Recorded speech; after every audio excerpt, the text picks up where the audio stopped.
Before the next show starts, let's enjoy an intermission. You use methamphetamine again, I'll shoot you in the head.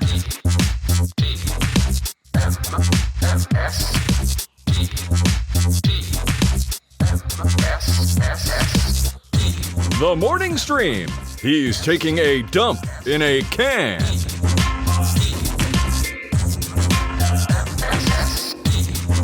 Hello, everybody, and welcome to TMS. This is the Morning Stream for Tuesday, October 7th, 2025. I'm Scott Johnson. That's Brian Ibbett. Hello. No, you are not watching AI. This is the real us doing a real show and a real thing. And even though this looks like the AI versions of us. Hello. Hello. I am here. This is dumb. Our dialogue is bad. Did you see the one I remixed of me and you jumping into, it's like a wipeout scene? Did you see that? Yes. Bouncing off the big red balls. Yes. Yeah, I added a Kraken because they let you remix it. So you can say, well, here's the video. Now hit the remix button, and then you can say, all right, make it so it's the same video, but everybody's wearing a bunny ears or something. You can do whatever you want. And in this one, I had a Kraken attacking us from the water. And then for some reason, Brian Ibbett, at the end of it, congratulates and slaps on the back Brian Ibbett. Yeah, there's some really weird stuff with people bouncing around, like the dialogue hopping from one person to the other, or in the remix, what was two people's dialogue all of a sudden becomes one person's dialogue to themselves. Oh yeah, it's really weird. Or you'll only talk in my voice and only talk in my voice or your voice, and they know which one is us because that's the cameo of the two names, so that it knows which. Like, I need it to stay broken like this. It needs to be stupid and broken. Too. That doesn't need to improve. Make it bad. This is what makes it funny. I did one this morning of you, me, and Tom on Survivor, and you guys are voting me out because I ate all the rice. I tried to do one with you. I was trying to recreate TMS memes. Yeah. And I said, one with me coming out with a bucket of rice, throwing it on the table while you're there to pay, and me saying, you can eat rice. That's it. Yeah. Yeah. No references to Asianness or any of that. It's just, you can eat rice. It feels like it's a very within the guardrails. Yeah, and it came back and said, sorry, this breaks our sexual innuendo rules.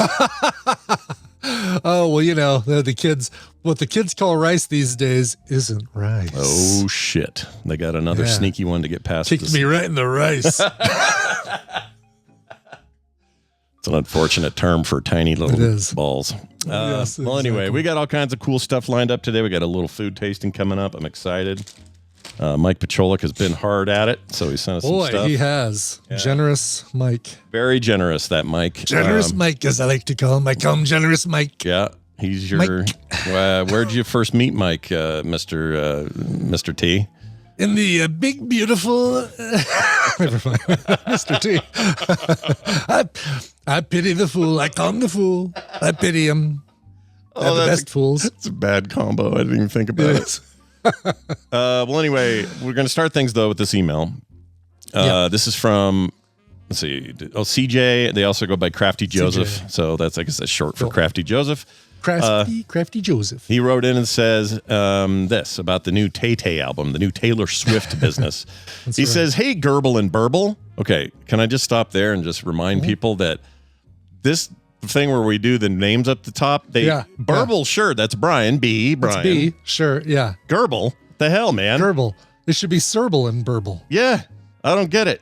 And I also assume this is gerbil, not... Yeah, gerbil. I mean, gerbil? That's not the way one spells gerbil, but sure. No, but it might be the way that Crafty Joseph does, because he's crafty. It could be, yes. Anyway, he says, hey, Crafty Joseph here. I was wondering what you guys think of the new Swift album. I think it's pretty bad, mostly lyrically. Am I crazy? I like most of her music, so I was he typoed. I was surprised how it hit me. Maybe I'm just not in the mood to have songs in there about a football player's penis. Anyway, love to hear your takes. Thanks and love the show, though. Or didn't put though. Love the show, he said. Show. Says CJ. So I kind of had the same reaction to this album. Yeah, I went and listened to it. I noticed that yesterday as well. You had that in the show notes. And we didn't get a chance to talk about it. And this guy sent it in the meantime, but it was like... I think the music's good and the production's good. Yeah. I think the lyrics are just inane and kind of not her. I don't know. They weren't good. You know what? It might be because I listened to it Friday or got halfway through it. I think I mentioned on Friday morning before we did Playdate. And so far I loved what I heard, especially The Fate of Ophelia. I feel like that opener is the strongest song she's had since Midnights, which is still my favorite Taylor Swift album. I'm hardly a Swiftie. Like everything before Folklore and Evermore, I only listened to once because of soundography. Sure. All her early stuff, her self-titled Red, Fearless, all that stuff. One listen, folks, and it was Taylor's version. It wasn't even the original version. But so I started listening to her with Folklore and Evermore, and hooked on Midnights. The morning it came out, I think I listened to that 4 times straight through just because it was fantastic. What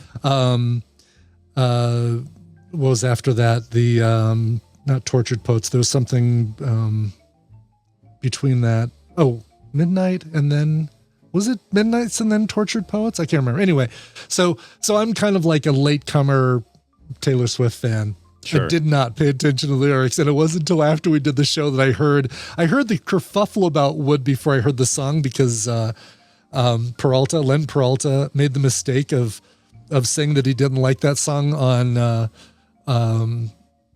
Blue Sky or Threads, and got ripped on by all the Swifties. Oh yeah, the Swifties will take you down, dude. I got in trouble for take... even suggesting I didn't like the album very much. Jeez, they're rough. They don't want to get in their way. I've got a niece who found out. My niece sees this on some social media where I said, I'm not sure I like the album. Purely just saying my opinion, not everybody should feel this way. It was a pretty light opinion. Exactly. Like that's what, And my niece texts Kim and goes, "What's Scott talking about? Uncle Scott, he's wrong. He doesn't know Brian. He wouldn't know good music if it bit him in the ass." Yeah, I mean, so I get it. The fandom is thick, and I'm not trying to poke the bear, but I just thought track 9, Wood, as you mentioned. Yeah. It's fine. It's all fine. I just don't know. It's fine. It's not like, it's not like male singers haven't been writing about women's genitalia for decades. Yeah, I have no problem with that, with the actual subject matter. I just find all of it to be a little phoned in, and maybe it's just me. I don't know. Maybe, I don't know. I'll tell you this. I've been listening to the car, so I've not been paying attention to the lyrics. When I did finally hear Wood, I'm like, oh, this is some really cool, like neo-disco, like Earth, Wind, and Fire kind of stuff. And then I started hearing the lyrics. I'm like, oh, this is the song everybody's talking about. So, admittedly, I haven't been paying much attention to the lyrics, but I imagine the more you are a fan of something, the more you just don't listen to it with a critical ear. So the Swifties out there, hey, it's a brand new album. It's more content from her. Fantastic. I'm the same way with, I was thinking about this with Divine Comedy. That brand new album came out. I can't find a thing to complain about with it, but I'm sure that critics, I haven't looked to see what critics think of the album, but I'm sure that it's a little drier than his previous work, or maybe it's a little too wistful or a little too slow or somber or whatever. But there are, I think we all have artists that we just say, whatever they put out, I'm going to listen to. 9 Inch Nails. Like, you'll listen to 9 Inch Nails. That new soundtrack is so good. It's really, really good. Yeah. But part of that is I love 9 Inch Nails, and I'd listen to them underwater if I had to. Like, exactly. Right. Yeah. And that's the thing. Like, and you probably wouldn't listen with a critical ear and saying, oh, I'm not sure what that choice was about or why they decided to do that arrangement. But I don't know. It's people, it is okay to like and dislike what you like and dislike. Yeah, it's not a problem. It's totally fine. It's no problem. And don't tell anyone else how to feel. Just feel your own way. Exactly. That being said, doing an entire track about your football player boyfriend's wiener. It's a little much. Choice. It's a choice. It's definitely a choice. It's definitely a choice. Yeah. Do you remember? You're old enough to remember the blowback that Olivia Newton-John had when she came out with Physical, and all of a sudden, man, like if the internet was around then, it would have freaking blown up over what? The Good Girls doing a song about sex and disguising it as a workout routine? Oh, no. No, it done. was that. You guys don't even know how scandalous that was. It really was. Yeah. Sandra, I mean, she basically turned from the character at the beginning of Grease to the character at the end of Grease. In one song. Yeah. Exactly. And at the end of the day, it was just pure suggestion. The song wasn't that. Yeah. No, it really wasn't scurrilous. that racy. It's just the fact that it was, it was her, just made it like Mr. Rogers talking about, well, here's, let me explain the song WAP to you. Oh, can you imagine? You could probably do that in Sora. Yeah, I was going to say, I've seen enough Mr. Rogers stuff recently where he explains Riz. Yeah, I've seen him fight Bob Ross in a ring on Sora. Really? Yeah. But they do nothing but like say nice things to each other while they're fighting and punching and stuff. That's fantastic. I do love all the Bob Ross stuff, but stuff's ridiculous on there. Yeah. So well, anyway, there's that. Enjoy your life of a showgirl. Me, I'm going to listen to the first track. I'm going to listen to Opalite, and then I'm going to jump to Midnights. Yeah. And I think Ruin the Friendship's super catchy, but again, the lyrics are a little. Yeah, I could take or leave.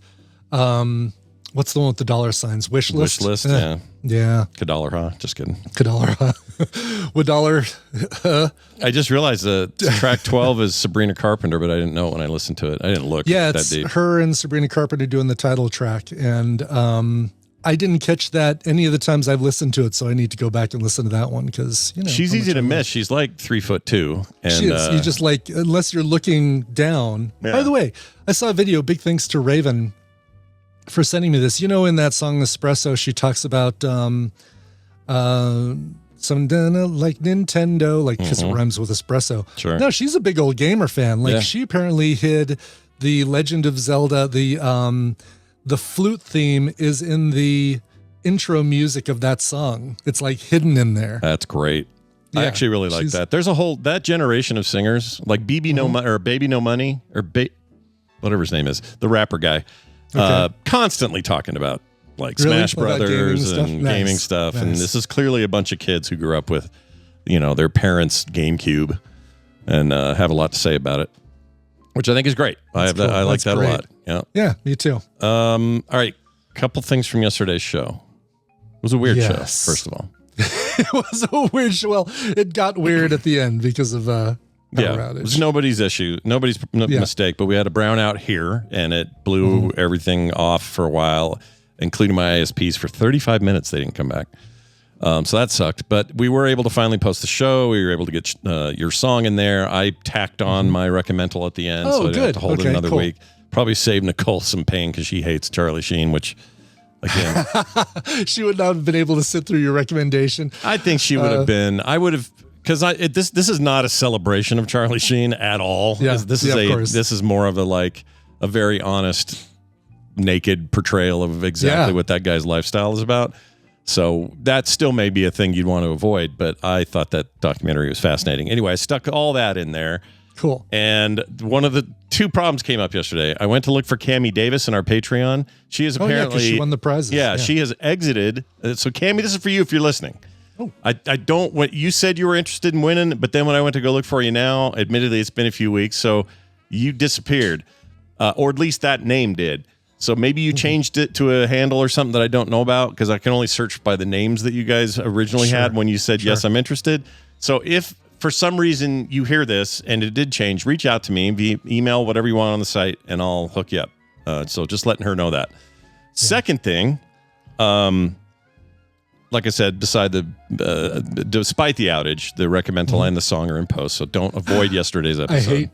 I hate to ask, did you get the mashup in there too? I did. I got all of it in. Oh, good. Everything's okay, cool. in. Yep. Mashup, two-part mashup. In fact, I had like two chunks. Oh, really? Okay. Yeah, I need to listen to all that because I want to hear your recommendation, your recommendal. It's almost like you're recording your own little film sack host bonus thing. Yeah, I didn't like it. It felt lonely in here. It was weird. I'm sure. Yeah. And then it did for me too, doing my request. Yeah, intro. See, right? That thing, and we just both sounded like, we're on our own little planet. Imagine us doing an entire episode where we record all of our parts individually, our intro banter, our news.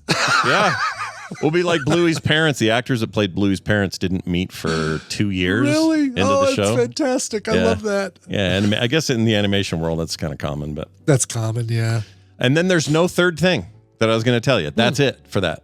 So instead of telling you anything else about that, I got to find out if we got some. I need a clip for this. Let's see. Okay. Okay. I don't know. It's a foodie. How about this one? Uh-oh.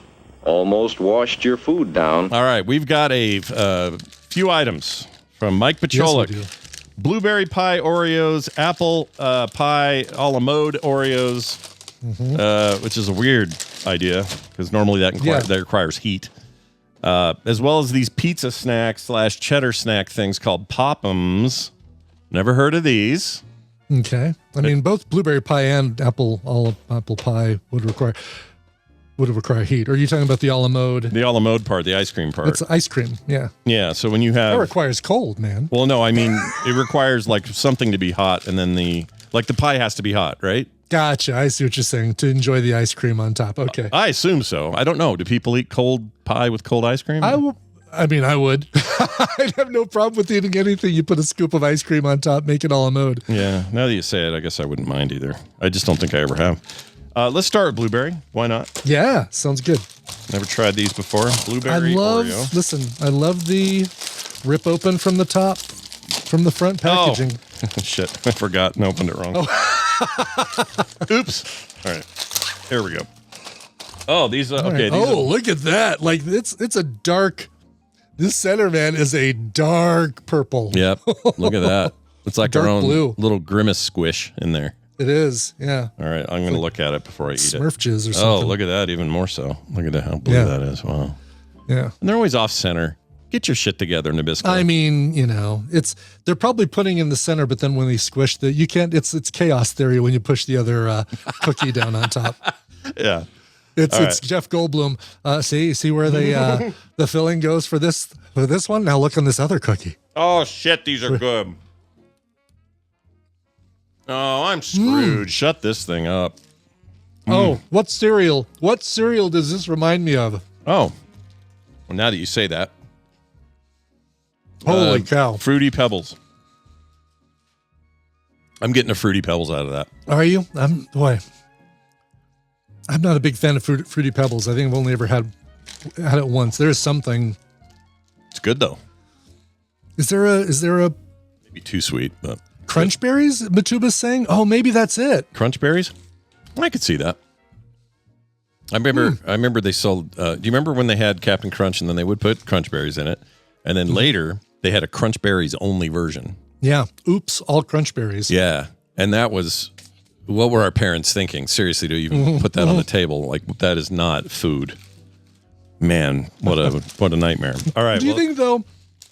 Yeah. In the grand scheme of things, Oops All Crunch Berries had more sugar than just regular Captain Crunch with Crunch Berries. It's not like the orange pieces were less sugary. It's actually a good point. I guess they were. I don't know. I have to do the math. Yeah. I mean, I always felt like I'd be interested. It's just because they're all these red balls. It felt like you were breaking the law. Right. But maybe we weren't. Like, maybe it's the same material, just different shape, different color. And that's I think we looked at it as like, oops, all Lucky Charms marshmallows, but it's really like, oops, we just moved all the sugar into berries. Yeah. Which really may have been an oops here at the plant. We screwed up. Oh, could have been. Yeah. Now we have to market it. Didn't you get a Lucky Charms box that was all marshmallows at some point? I did. That was a goof. That was an actual goof. And I got both money back from the company and ate a bunch of it. So even better. All right. We doing the a la mode? Yeah, let's do the a la mode. So this is apple pie a la mode. Like I said, I've never had a pie with ice cream where the pie wasn't hot. So let's see if this still lands on me. This looks like this is the most monotone looking cookie I've ever seen. It really is. The filling and the cookie are exactly the same color. So it's like you feel like you're watching a sepia tone cooking show. Ooh, I smell it. I can smell them. All right, here we go.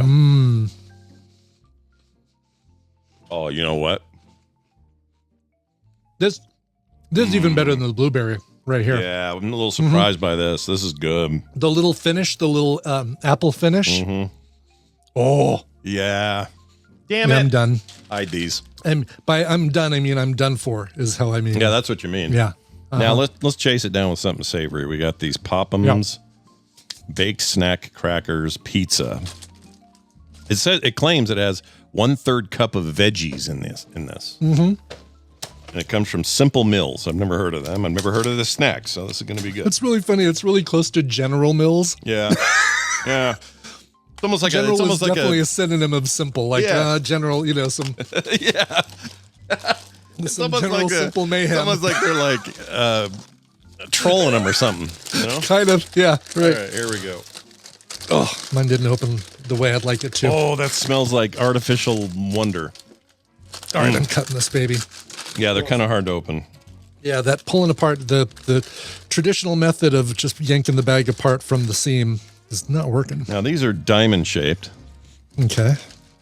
They almost look like... Oh, they're like little diamond goldfish. Yeah, there you go. Like goldfish. Yeah. I'll bet these are almost... Are you doing the cheddar? Or are you doing the, that's the pizza one? This is the pizza one. Okay. All right, here we go. Looks like dog food. Yeah, it does. Oh, see, these are perfect. Oh, that's good. Yeah. Well, how many calories is this? Well, forget the calories, Scott. It's 1/3 of a cup of veggies. 130 calories are 44 crackers. I can do that. 44 crackers. That's a lot of crackers for 100 calories. Yeah. This might be the new jam. Ooh, they're very good. They're really good. All right, now we'll see if cheddar has... Cheddar sounds boring, but maybe it'll beat it. Maybe. All right, I got to open another one of these. So glad people aren't making us eat, shit like Thick and liquid? Squid guts or something like that. Like we do all these news stories about, Van Leeuwen has a brand new ice cream flavor that is goat anus. Here, let's send a tub of it to Scott and Brian. Dude, these are good too. These are the cheddar. Oh my gosh, you're fast. Let's still get this thing open. There we go. It's only got 1 gram of sugar for the whole box. I could eat these. This is good. This is light these too. Are good, right? Ingredients: organic butternut squash, tapioca starch, arrowroot, organic sunflower oil, organic red bean, organic cheddar cheese, organic non-fat milk, and a bunch of other stuff. None of this looks like... Nothing's like monosodium glutamate names. Right. No, it's all... Maybe that's why they're Simple Mills. Because it's all ingredients you can trust. And it's out of Chicago. Resist ice. All right. Anyway. Yeah. I mean, the way they present their ingredients on the side is actually refreshing. Like it's a... Yeah. He gave us the most artificially flavored things in the history of the world with these. Right. And then followed it up with something with a bunch of natural shit in it. I like it. Yeah. But just the fact that, no kidding. That's great. All right. I'm in on both these. They're great.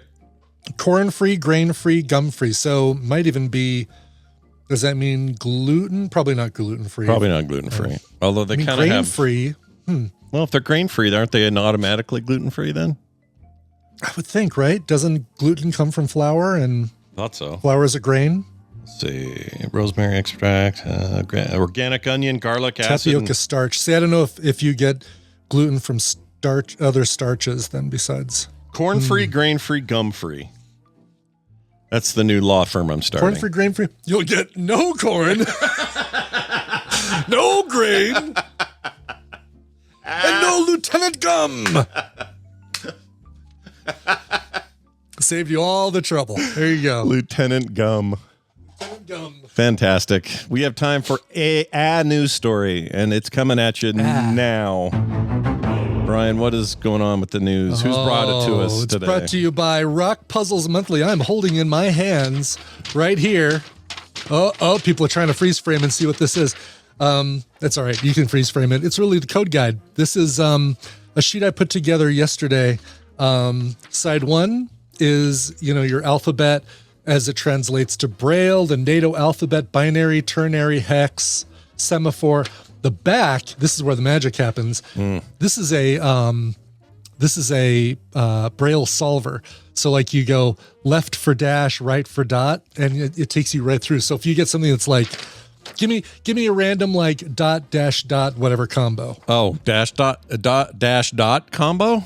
Yes, like a Morse code. Give me a random dot dash dot dash dot. Okay, I'm thinking like talking like one letter. Oh. like a common no more than 4, a combination of 4 dots and dashes. Okay. You're giving me like a sentence. Dot dash dot. All right. dash dot, the letter F is what you just gave me right there. Oh, did I really? That quickly I was able to find That's the awesome. Morse code thing for that. I would have You got never. the pig pen cipher, semaphore. So this is going up on the Patreon today for folks to download and start getting familiar with, because the puzzles are coming in the next couple weeks. That's fantastic. Third week of the month, you will get or during the third week of the month, you will get all of them puzzles to work on. Nice. Rockpuzzlesmonthly.com, everybody. Rockpuzzlesmonthly.com, or just go straight to the Patreon at patreon.com/rockpuzzlesmonthly. Nice. RPM, like the speed of your record. Oh, per minute. Yes, revolutions per minute. Stephen King did a thing that made me laugh, so I'm going to talk about it real quick. Yeah. He played Mambo number 5 so much that his wife threatened to divorce him. One more time and I'm going to effing leave you is the quote. She's right to do so. Two times is one time too many. I kind of agree. Lou Bega's Mambo number 5, 1999 smash. I can't believe it's that old. Smash hit the top of the charts in most global territories. It's one of the most love it or hate it songs of all time. I think we'd err more on the hate it side if I was, Yeah. Here at TMS, we're team hate it. Yeah, it's a really bad song, but it's fun to play for Monica when she's here. But anyway, it's fun to play for Monica and playing the instrumental version, or the version that Lou Bega just added words to for Brian Dunaway back in the game show days. With, we were using that.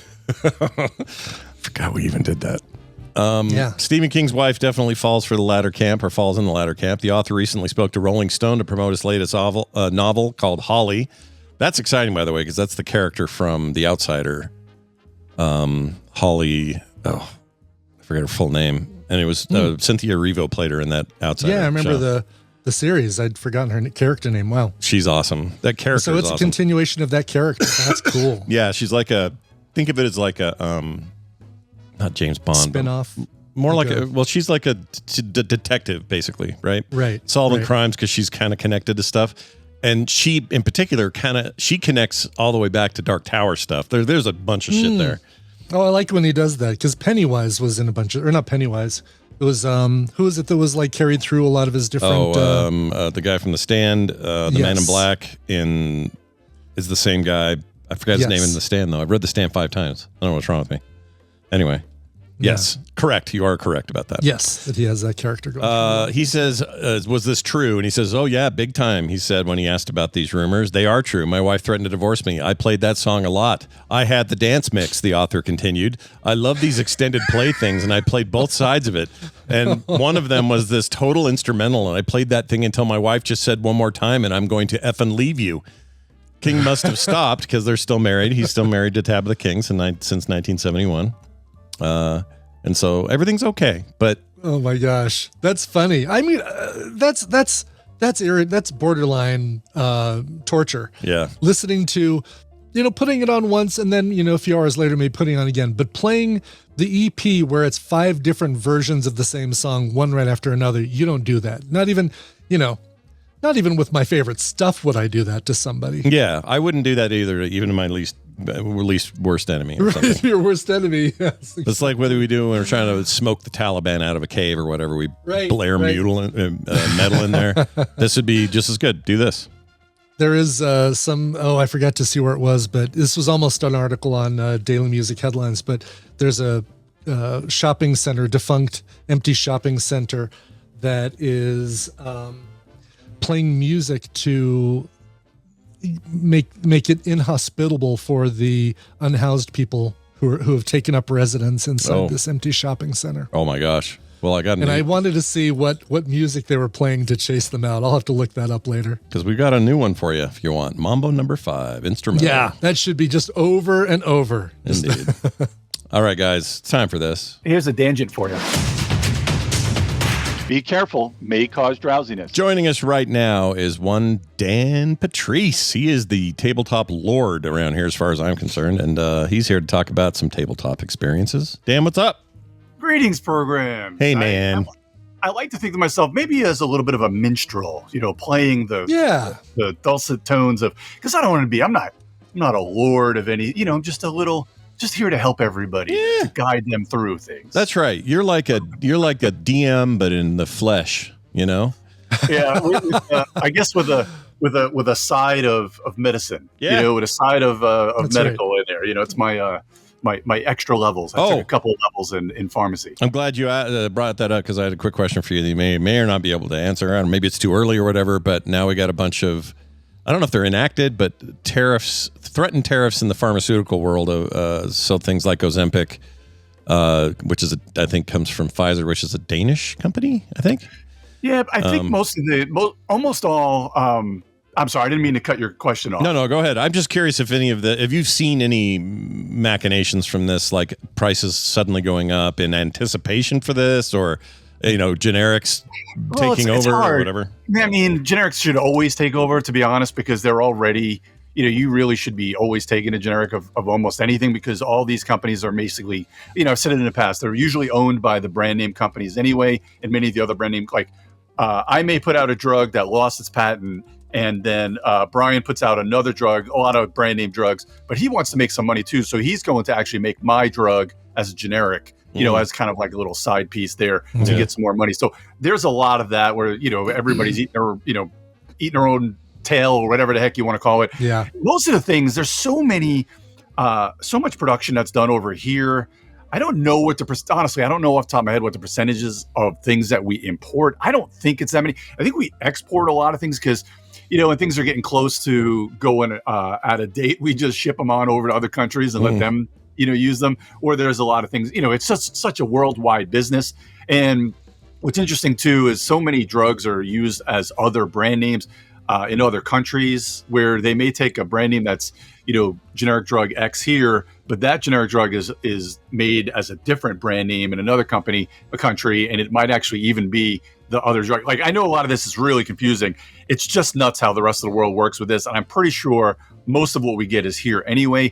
What we really need is now, years ago, this is not trying to get political at all anyway. Years ago, they kind of put a cap on insulin the first time Trump was in office, and then that went away, and then they reenacted the same cap under Biden. So we're trying to get a cap on insulin. The problem is the press has a field day with this crap. You can't ever get the real, the real story, because people are always like, well, we're not really getting the same insulin because it's this or that. No, it's the same insulin. It's the same stuff, and it is just fine to use when you buy it over the counter or you buy the cheaper version of the capped. All this really we really need to get a handle on prices in this country for sure. Because listen, I know it's expensive to make some of the stuff, but a lot of the prices are inflated generally for operating costs and funding the next drugs and stuff. There's no way drugs like Ozempic, and this is my opinion, again, be mad at me all you want. In my opinion, there's no reason why Ozempic, Victoza, Wegovy, there's no reason why that stuff needs to be the cost to a pharmacy over $1,000 a month. No, that's ridiculous. No, because all that goes into your price. I mean, to your price as well, and to insurance. This is why insurances aren't covering them. It's just ridiculous, the price of all this crap. Yeah. And I mean, granted, we're overusing this a lot. I mean, I see people all the time.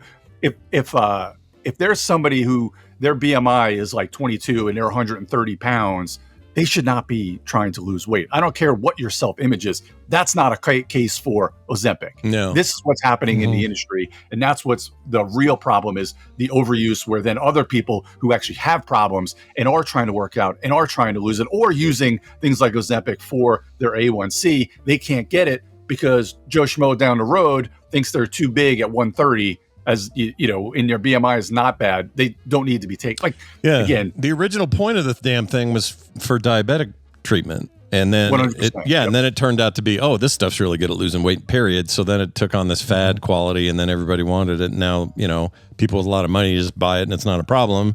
Everybody else can't get insurance to cover it. And then there are people with the actual problem it was designed for who can't freaking get it. It's really annoying. Don't get me wrong. I'm not poo-pooing the use of this to lose weight. That's not what my intention is. My intention is poo-pooing it for doctors that are actually, when a patient comes in and says, I want this, and they don't really need that, doctors just write it anyway. Yeah. Sometimes, so many times. Yeah. And I look at chart notes all day long for stuff like this, and it just drives me crazy, because no doctor wants to lose a patient because you don't want it. Now, I don't know if the one thing I'd love to see, again, hopefully this is not political, but why do we have drug commercials? Nobody needs drug commercials. I hate them. Right. You don't need them. Right. No, Yeah. I hate them. I think It makes you think you've got the problems. Like it makes you feel like, oh God, I think I have that problem. Instead of what you should be doing, which is going to a doctor saying, I have this, this symptom. Oh, you need this drug. Cool. Hook me up. Yeah, aren't there country in Europe? I don't think you can do. I don't think. No, New Zealand and America, I think, are the only two countries that have drug commercials, if I remember correctly. Yeah, the rest of the world agrees with you, Dan. doctor. Everyone else thinks you're right, by the way. Oh, good. Because, if you go to your doctor and you're like, hey, I want to use this, chances are that doctor already knows what you should be or if you can use that. And just because you saw it and they made a really good pitch to you during the evening news doesn't mean that you should be on that drug. So, Right. Anyway, I'm glad people agree with me. I try not to get hot button, but that stuff just drives me crazy. I see a million commercials for it. Well, plus, it's in your wheelhouse and you see it all the time. And I think you're a good source for this stuff. So I'm glad we could bring it up here. Now, what's really important, though, is what you do with your leisure time on the weekends with your friends. So that's what we're going to do. Dan's the tabletop man. And he's going to give us some recommendations. We're starting here with this... with Calypso, right? Is this the one? Yes. Yeah, let's start with Calypso. So I don't do this all the time. And now, again, I've gotten into this habit. Maybe I'm just old. I need to preface everything I say. I apologize to everybody for bringing Kickstarter. I like to every now and then. I do it on the Munchkinland show that I do, which is news on Major Spoilers, where I like to bring people Kickstarter. And I don't do that a lot in here. But today I thought there were some things that I wanted to bring to people. So if I cost anybody money, I'm sorry. If anybody thinks this is bad, that I'm bringing up things for you to spend money on, or I'm not really necessarily aligning myself with any companies. I just like these things, and I wanted to bring them to the masses, and I hope everybody enjoys them. So first up, I think there's any reason not to, because whether you buy it from a store or buy it from Kickstarter, you're supporting the developers. So yeah, it's all exactly. Good. Yeah. So this is, and I will say some good things about pretty much everyone. I know almost every one of these companies, and they're all great people too. So first up, we've got Calypso. This is from Inside Up Games. Connor McGoey is the owner of Inside Up Games. He's a great person, and he's Canadian, eh? So oh, sweet. This is a really cool game. So I got to play this back in Adam, which was the tabletop kind of influencer convention I went to back in March. This is really cool. So this is a game where you can play it competitive, cooperative, and solo. They plays a little bit different. It's not the exact same game either way, which is really kind of cool. And this basically takes place in kind of, we'll call it a Waterworld for you there, Scott. Yeah. It's a kind of a post-apocalyptic Waterworld-esque type thing where you've got kind of flotillas. Now, on your turn, I didn't talk about this last time, did I? I don't think so.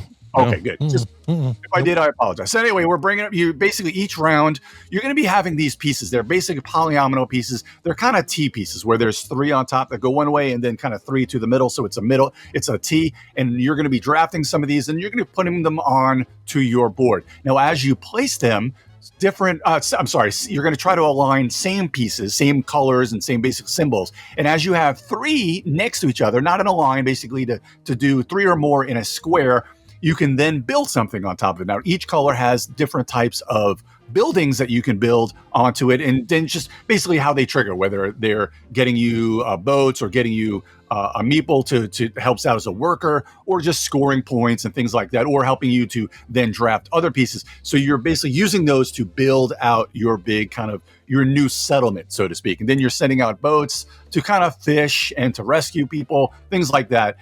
What's really also cool about the production of this is that they've come up with these boards. There's kind of it's kind of about halfway down or so.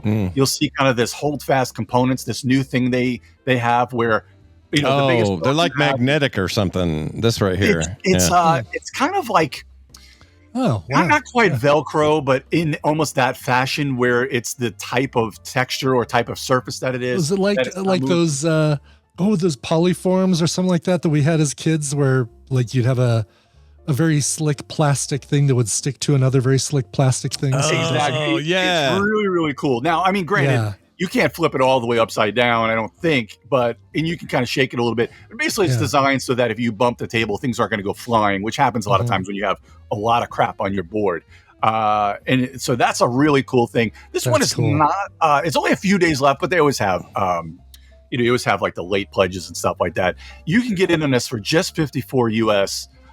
just for the base game. There's also a deluxe version for $118. It's only a few days left, but this is a really good one, and I have really good firsthand experience with this one. The way you play kind of the co-op game is you take the board that you would have for solo, you kind of flip them over, and they all go together in kind of like a 2x2, like 4 boards in the middle, and then you have things that you have to do every round, kind of like goals you have to meet, or else you have bad things happen to you. So it's pretty cool because the way the game plays. Now, the big problem with cooperative games. Now, I don't know if you guys, if Brian, you've ever had this.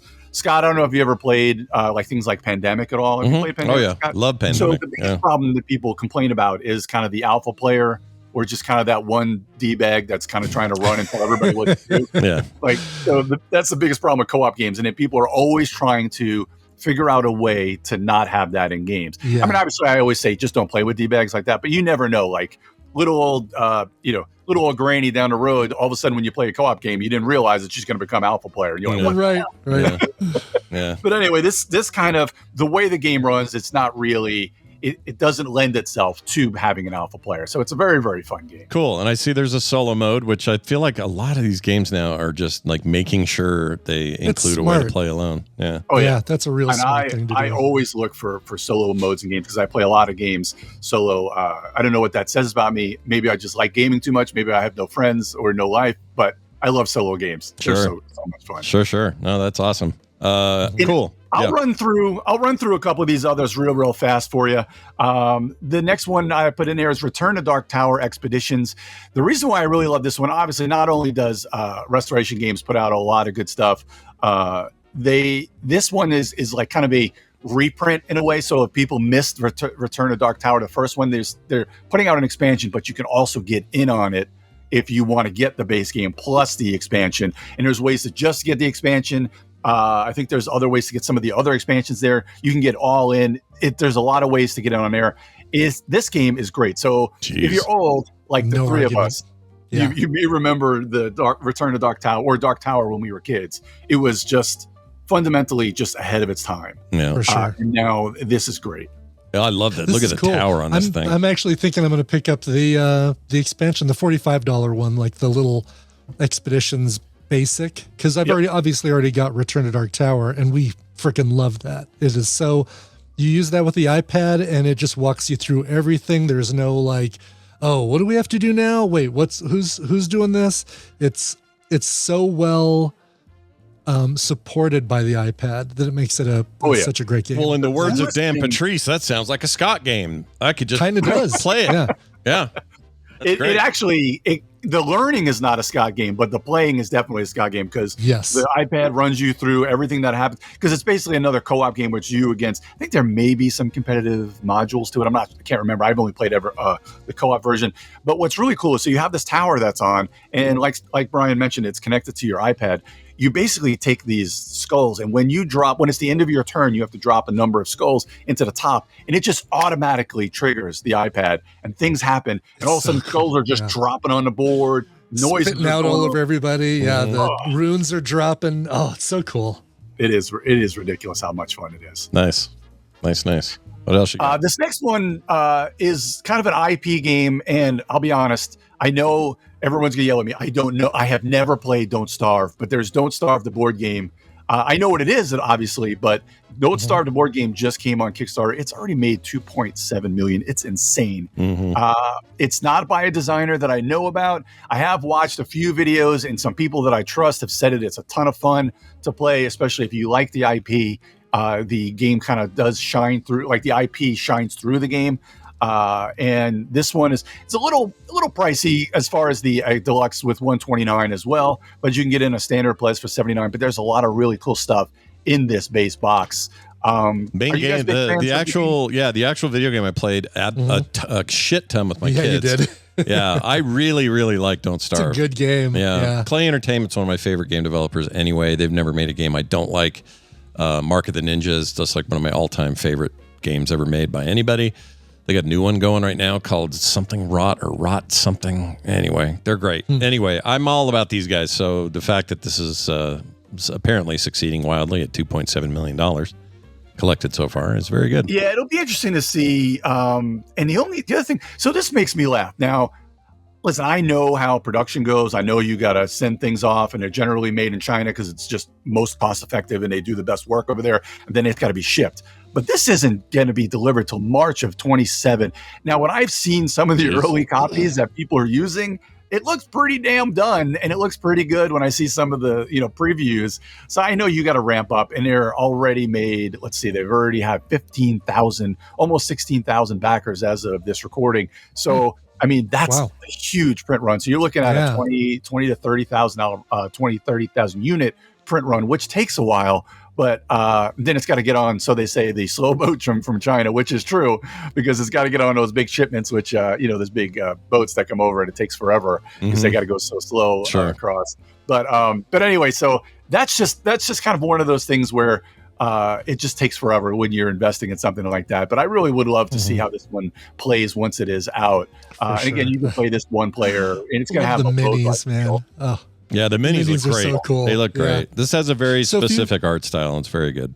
If you have people over to play this, just make sure you serve snacks. Yeah, don't starve. Yeah.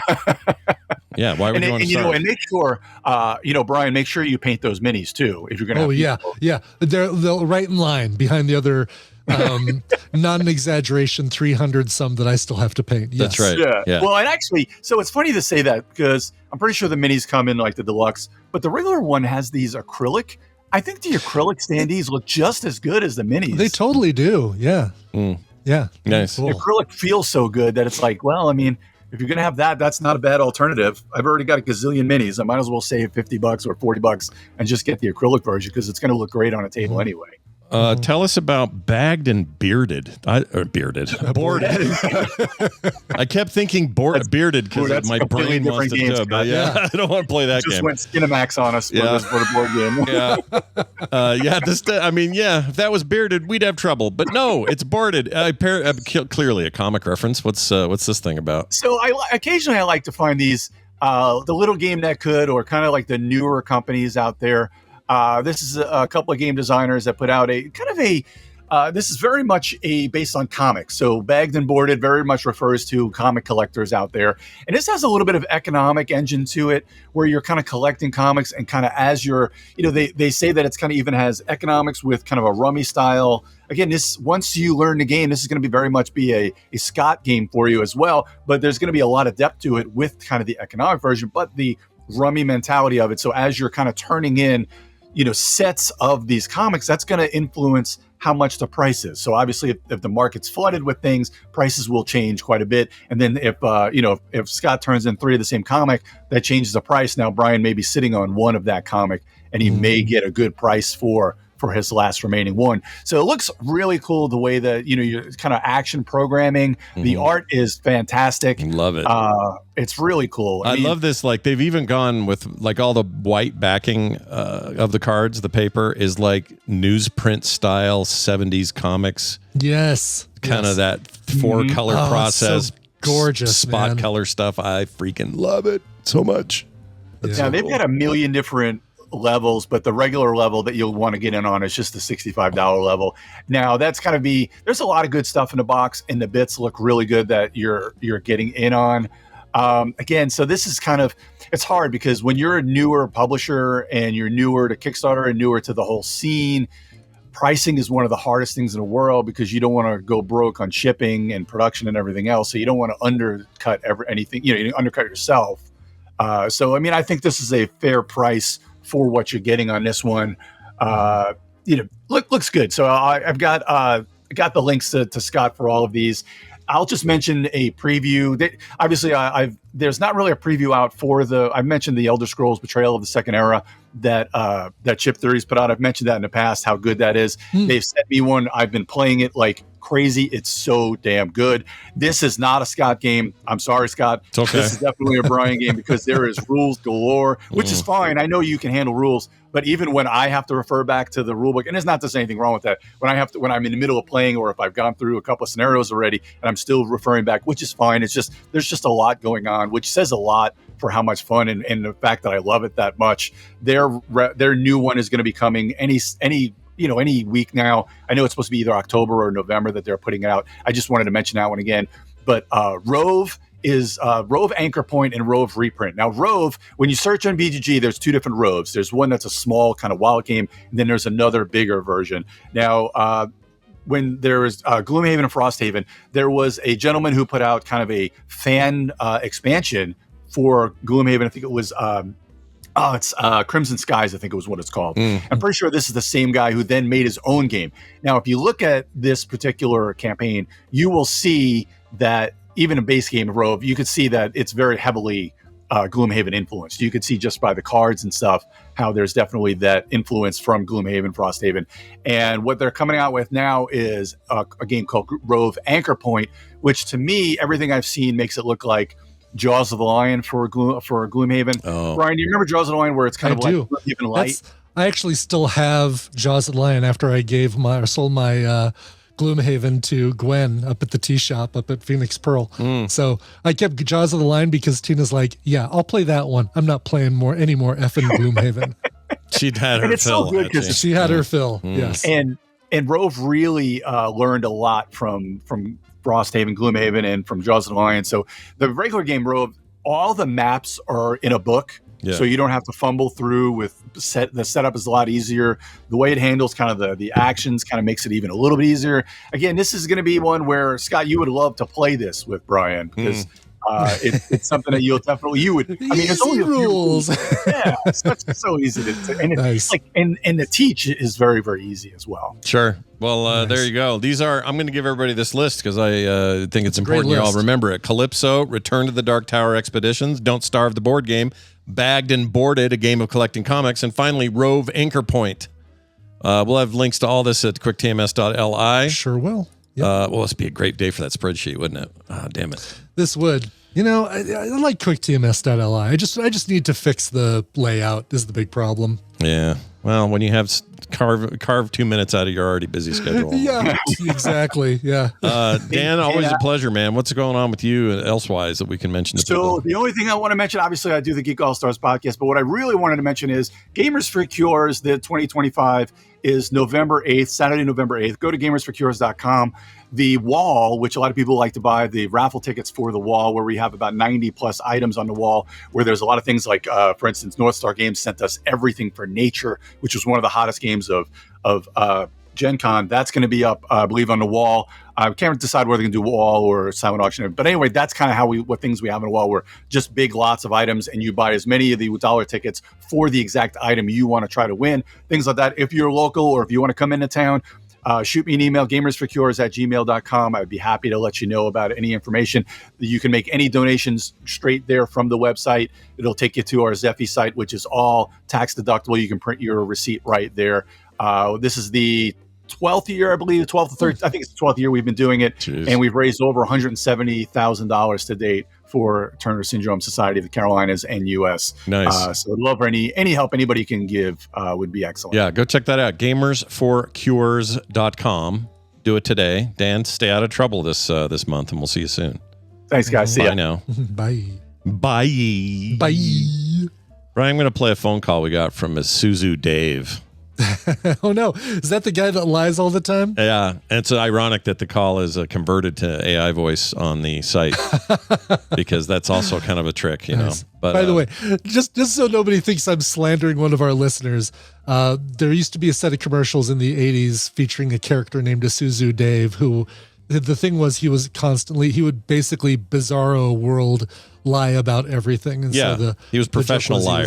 Yeah. Yes, exactly. Yeah, okay. And I don't know what happened to Isuzu Dave, but we loved those ads. That was the best campaign, and I don't even think Isuzu does ads anymore. I don't know what they do anymore. I don't even think there's Isuzus in America anymore. Are they somewhere else maybe? But I don't know. Are they gone? Here. They're out of here, eh? I think they're out of here, yeah.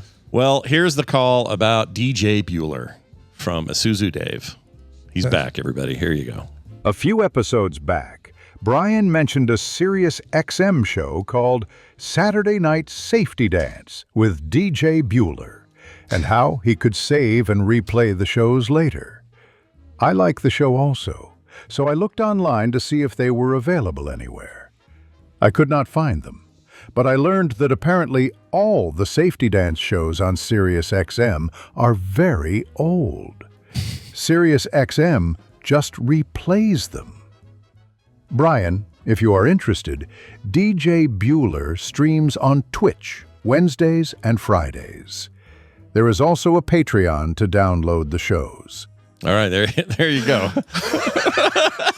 I love the tone of that. I do too. What a great voice to pick for this. It was just like, Richard Attenborough. It puts me in my place about Sirius XM. That's really cool. All right. So what they play on Sirius is just reruns. Apparently so. I had no idea that it's just reruns, but freaking figures. I mean, really, they're all old songs anyway. They're all 80s songs. So no surprise there, but oh yeah, and Isuzu, really it's Joe Isuzu. Joe Isuzu, yeah. Keep your actuallys to yourselves for that one. Exactly. If you've already started typing one, delete. Yeah. Delete. Because we're talking way back, like, where's the beef era? This is David Leisure, who I think had a sitcom thing for a while too. Mm-hmm. I think it came from his popularity as Joe Isuzu, right? I think so, yeah. David Leisure. Is that his real name? Come on. David Leisure. I'm going to go look.